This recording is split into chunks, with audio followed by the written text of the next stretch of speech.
Good afternoon, folks. Welcome back to the Food for the Faithful channel with me, Bill Reimer, your reluctant prophet. You know, I like to confess my sins publicly, being the miserable sinner that I am, albeit saved with grace. So I lied. I told my wife yesterday that I had grown totally fed up with the prevailing zeitgeist for the simple reason that it has killed even the very possibility of having fun, of enjoying the normal, natural joys of life free from the ever-grasping, cloying, and authoritarian hand of the man. I had told her that I wasn't going to vodcast or blog anymore. But in an age when literally everything has been politicized, from our medical care, our sexuality, and certainly that most liberal of all ideas, namely the free market and capitalism. So I need to understand why something that I saw in Scandinavia, which closely resembles a Borg-like mind meld reminiscent of a dystopian Star Trek episode, has now arrived in North America to capture the minds and hearts of a considerable proportion of the population. This is not to say that Norwegians do not each have unique personalities. But I do mean that despite this, they will react to the same stimuli virtually identically when confronted with ideas and behaviors that contradict their shared mojo. I have often previously spoken about Janteloven, which is tall poppy syndrome. So I won't bore you with that now, other than to state that the 10 foundational ideas of Janteloven are the petri dish in which ideological possession grows. Basically, it is 10 ways of stating that your individuality is meaningless, prideful, and that no one gives a shit about you anyway. It is weird, it is illiberal, it is authoritarian, and it is hiding behind kid-glove Marxism, where even family members and dear friends are disassociating themselves from those for whom they formerly cared deeply. If we do not manage to come to terms with this, it will eventually destroy all social cohesion, and it will put an end to democratic government under the rule of law. In fact, it has almost already done so, where we are suffering under a political class who think that they are above the law. They live by the adage, laws for thee, but not for me. This will be the topic of today's episode on the Food for the Faithful channel. If such things interest you, please ensure that you have subscribed to my vodcast. So from Wikipedia, I'm going to speak about Dr. J. Budziszewski, who was born in 1952. He is an American philosopher and professor of government and philosophy at the University of Texas at Austin, where he has taught since 1981. He specializes in ethics, political philosophy, and the interaction of these fields with religion and theology. Budziszewski has written widely and both scholarly and popular venues about a variety of moral and political issues, including abortion, marriage, sexuality, capital punishment, and the role of judges in a constitutional republic. His principal area of publication is the theory of natural law. He has been a leading advocate for natural law theory over the past 20 years. In this context, he has given particular attention to the problem of moral self-deception. What happens when human beings tell themselves that they don't know what they really do? Among his research interests are also virtue ethics and the problem of tolerance. Next subtitle, his research on self-deception.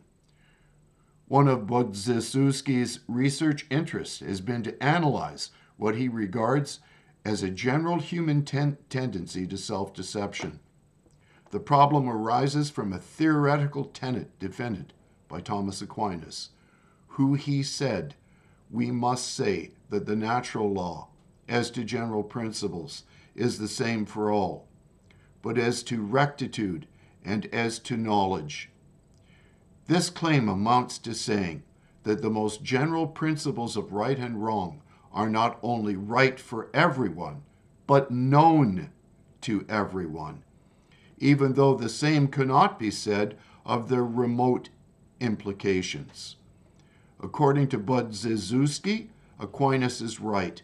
He argues that often, even when people appear to be ignorant of the moral basics, the hypothesis that they are self-deceived provides a better explanation of their actual behavior. This leads Budziszewski's theory of knowledge, of guilty knowledge, of violated conscience. Following Aquinas, Budziszewski distinguishes between synderesis, which supplies the first principles of practical reason and which he calls deep conscience, and conscientia, which he calls surface conscience, and supplies judgments about particular acts. According to Budziszewski, conscience operates in three different modes. In the cautionary mode, it alerts us to the peril of a moral wrong and generates an inhibition against committing it. In the accusatory mode, it indicts us for wrong we have already done. In the avenging mode, it punishes the individual who knowingly does wrong but refuses to admit that he or she has done so. Conscience is therefore teacher, judge, or executioner, depending on the mode in which it is working. The most original part of this schema is what Budziszewski says about the avenging mode. The most obvious penalty of guilty knowledge is the feeling of remorse.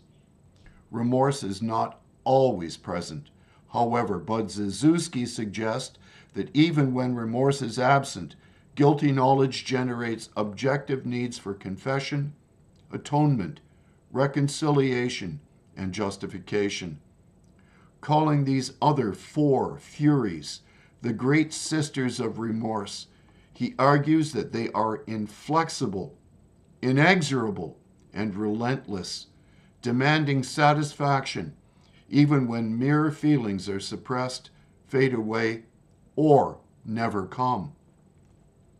Apart from his scholarly philosophical work, Budziszewski is known for articles and books of Christian apologetics, addressed to a broad audience including young people and college students.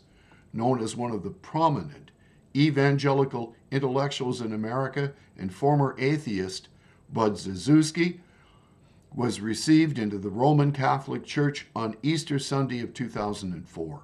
After his conversion, he continues to address his writings and lectures on Christian themes to Protestant, Catholic, and Orthodox Christians, as well as to those who are uncertain of their beliefs but are sincerely seeking. So I will read from an article entitled The Illusion of Moral Neutrality by Dr. Budziszewski. It was published in August of 1993. You may read it at the link that I provide in the blog. If you're watching the vodcast, the link to the blog is plugged into the YouTube vodcast. From the article, Nietzsche claimed that if men took God seriously, they would still be burning heretics at the stake. In the same spirit, one supposes, are the notions that if men really cherished moral truth, they would suppress all beliefs that they considered wrong, and that if men still cared about the sanctity of the marriage bed, they would go back to making adulterers wear the scarlet A. Today, two different groups of people agree with conditional statements of this sort. In the first group are the ordinary bigots, who are always among us. The second are a kind of modern backlash, call it the reaction, found principally among the cultural elite. For instance, whereas the bigots respond to Nietzsche's conditional by saying, yes, that's why we should burn heretics, the reactionaries respond to it by saying, no, that's why we should suppress the public expression of belief in God. These reactionaries claim to love tolerance, but, misunderstanding it, they strangle it in their embrace. Their creed is that tolerance is born at the same moment as public moral commitments, that morality must therefore be a private affair, that in order to say that tolerance is good, we must forbear to say aloud that anything else is good or evil. Their God is neutrality. In certain intellectual regions, he travels under other names such as autonomy and rights.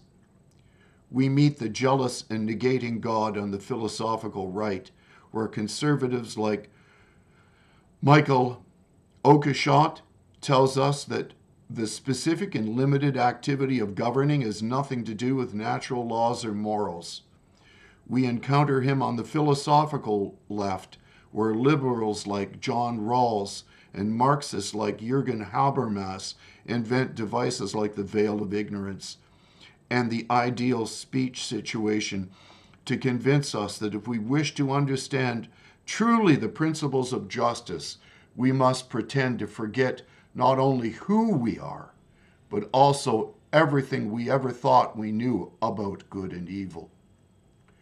We meet this God in law, where many jurists treat ethical distinctions such as family versus non-family as invidious classifications. They deny citizens the equal protection of the law. We meet him in education, where elementary school children are offered books like Daddy's Roommate, Heather Has Two Mummies, and Gloria Goes to Gay Pride. In fact, we meet this God everywhere, in the university, in the movie theater, in many churches and synagogues, and it goes without saying, on the even more ubiquitous altar of the television. It might seem remarkable that people who insist that tolerance means moral neutrality should themselves be so earnest in ridiculing those who aren't neutral, but of course, they themselves aren't neutral either. The scandal of neutrality is that its worshippers cannot answer the question, why be neutral, without committing themselves to particular goods, social peace, self-expression, self-esteem, ethnic pride, or what have you, thereby violating their own destruction of neutrality. Yet even this is merely a symptom of a deeper problem, namely, there is no such thing as neutrality. It isn't merely unachievable, like a perfect circle. It is unthinkable and unapproachable, like a square circle. Whether we deem it better to take a stand or be silent, we've offended this God in the very act of deeming. To see the folly of neutralism is one thing. To escape from it is another. Many who understand perfectly well that tolerance cannot be defended by suspending judgment about goods and evils have difficulty defending it in another way, in any other way. They suspect the worst, that if neutrality is a square circle, then so is tolerance. Even with all of its component virtues, like objectivity and fairness, they fear that by leaving the reactionaries, they will join with the ordinary bigots. They are right to fear this trap, but make the difficulty of avoiding it greater than it is.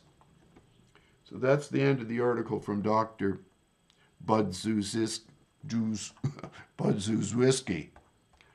So, from Bing AI, I begin to pose certain questions. The first is the nature of ideological possession. Ideological possession is a complex phenomenon that can be caused by several factors. Extreme identification with an ideology. Swiss psychiatrist Carl Jung believed that psychological problems arise when the natural balance of the human psyche is disrupted. This can occur through extreme identification with a particular ideology, leading to what Jung called ideological possession. Excessive group cohesiveness. One potential cause of ideological possession is excessive group cohesiveness. An extravagant amount of group togetherness and harmony can lead to becoming indoctrinated due to individuals of a group exhibiting too little skepticism and thus employing too few critical thinking skills in the process. Fear and cognitive dissonance. Pathologically, ideological possession may even be understood as a substitution of that highest value by another, such as self-preservation.